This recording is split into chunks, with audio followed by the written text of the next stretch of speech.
106 triliun dari 23.000 nasabah, pengacara korban dipenjarakan, dan malah pelakunya divonis bebas oleh Mahkamah Agung. KSP Indosuria tercatat sebagai kejahatan keuangan terbesar sepanjang sejarah Indonesia.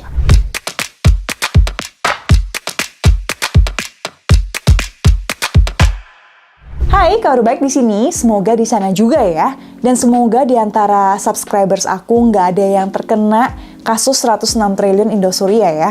Kalaupun ada, semoga keuanganmu atau keluargamu amin bisa baik-baik saja. Rezekinya amin digantikan yang lebih baik. Karena pada dasarnya aku percaya nggak ada rezeki yang tertukar. Dan semoga keadilan segera ditegakkan untuk para pelaku dan juga korban. Mari kita bahas kenapa kasus ini penting. Kasus 106 triliun Indosuria ini tercatat sebagai kasus ponzi terbesar di Indonesia dan terbesar di dunia yang penjahatnya lepas. Size-nya ini sekitar 1/10 dari kasus Bernie Madoff yang tercatat dan sudah difilmkan sebagai penipuan terbesar sepanjang sejarah dunia.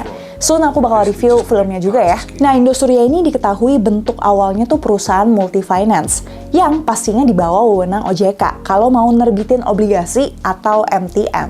Tapi kemudian dia berubah bentuk nih menjadi koperasi yang pengawasannya bukan di bawah OJK lagi, melainkan di bawah Kementerian Koperasi dan UKM yang sorry to say mungkin tidak se-expert OJK ya dalam hal pengawasan. Dan ini bukan pertama kali kasus koperasi merugikan ribuan nasabah dan triliunan rupiah. Kalau kita ingat di 2015 ada koperasi Cipaganti yang melibatkan 14.000 nasabah dengan total kerugian 3,2 triliun.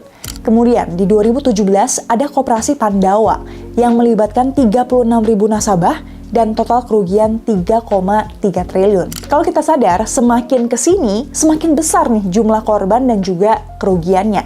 Secara nggak langsung mungkin artinya kita tuh sebagai bangsa nggak pernah belajar nih dari kasus yang udah-udah. Kalau kasus KSP Indosuria ini nggak jadi titik balik kita, pasti akan ada Cipaganti, Pandawa, Indosuria lain dengan korban dan kerugian yang lebih besar. Karena pada dasarnya records are made to be broken. Mungkin kita udah banyak dengar cerita tentang KSP Indosuria ini dari kenalan, internet, ataupun sosial media.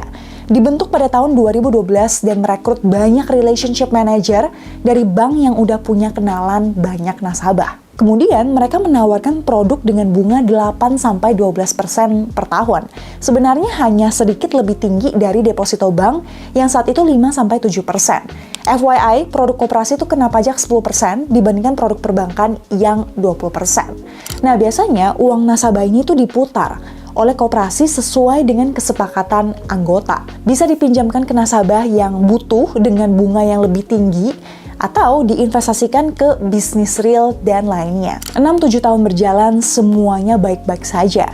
Sampai pada tahun 2018, KSP Indosuria ini dapat surat peringatan administratif dari Kemenkop UKM. Salah satu kejanggalannya adalah nggak ada laporan rapat anggota tahunan di tahun 2019.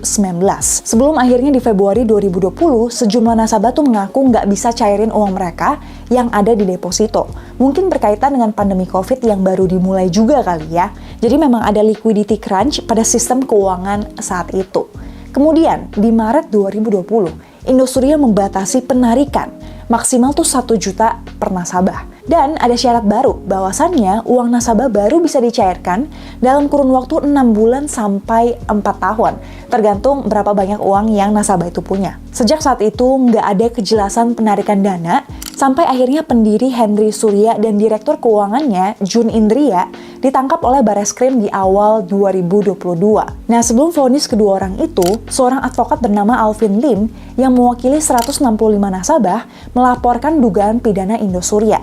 Dan dia malah dianggap menghalangi penegakan hukum dengan modus P19 mati.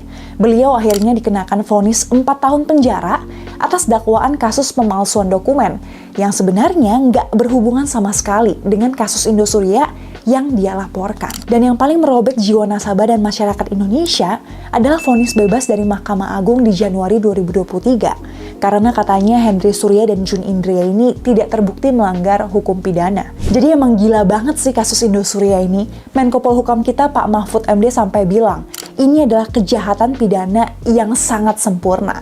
Manajemen Indosuria mungkin sengaja memilih bentuk koperasi yang emang pengawasannya lebih lemah. memanfaatkan keserakahan dan ketidakmautawan masyarakat Indonesia menggunakan uang yang dikumpulkan bertahun-tahun untuk memperkuat posisinya di berbagai badan hukum. Sampai seorang advokat yang membela nasabah malah yang dipenjara.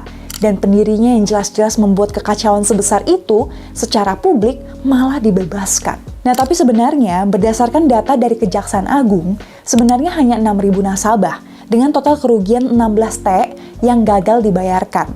Namun, nilai aset Indosuria yang berhasil disita hanya 2 triliun.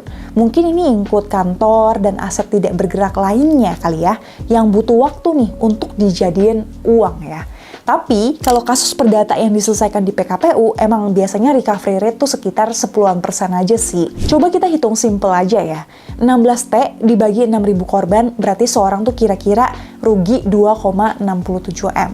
Tapi, karena aset sitaannya cuma 2 T dibagi 6.000 korban, sama dengan setiap orang cuma dapat 333 juta rata-rata ya. Sedangkan, dari berbagai cerita nasabah, uang yang dikembalikan hanya 100.000 nih per bulan.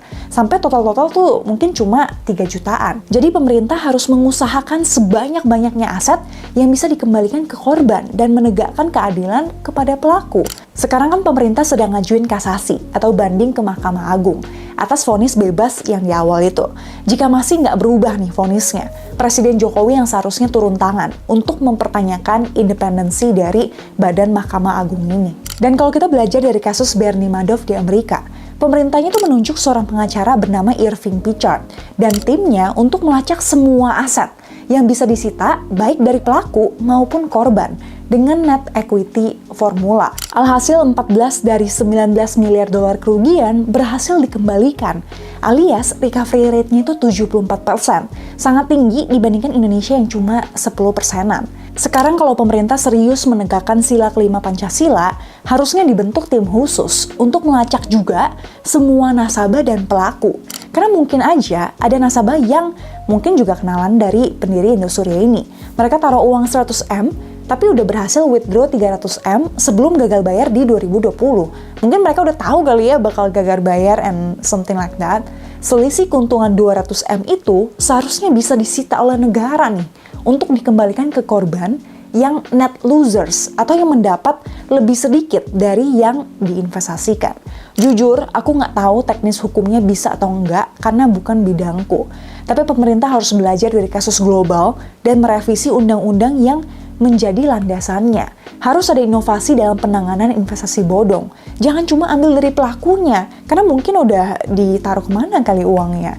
Tapi kalau bisa, ambil juga dari nasabah yang diuntungkan. Memang mungkin sekilas terdengar jahat bagi nasabah yang diuntungkan ya, tapi menurutku harus dibuat efek jera juga. Jangan kira cepat masuk bisa cepat keluar dan biarlah orang lain yang menanggung batunya.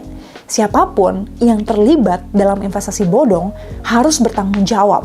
Dan hopefully di masa depan, orang-orang yang mau ikut investasi yang aneh-aneh bisa berpikir ribuan kali. Karena mereka juga bisa jadi korbannya. Karena kalau nggak begini, perlahan-lahan kita semua akan antipati dan nggak percaya dengan investasi apapun di Indonesia ini. Semoga kita bisa belajar banyak dari kasus kejahatan keuangan terbesar di Indonesia dan nggak perlu lagi lah ada rekor-rekor baru yang tercipta nantinya. Kalau ada yang ingin kamu tanyain atau request bahas investasi bodong apalagi, tulis aja di komen ya. Thank you for watching, see you di video lain dan bye-bye.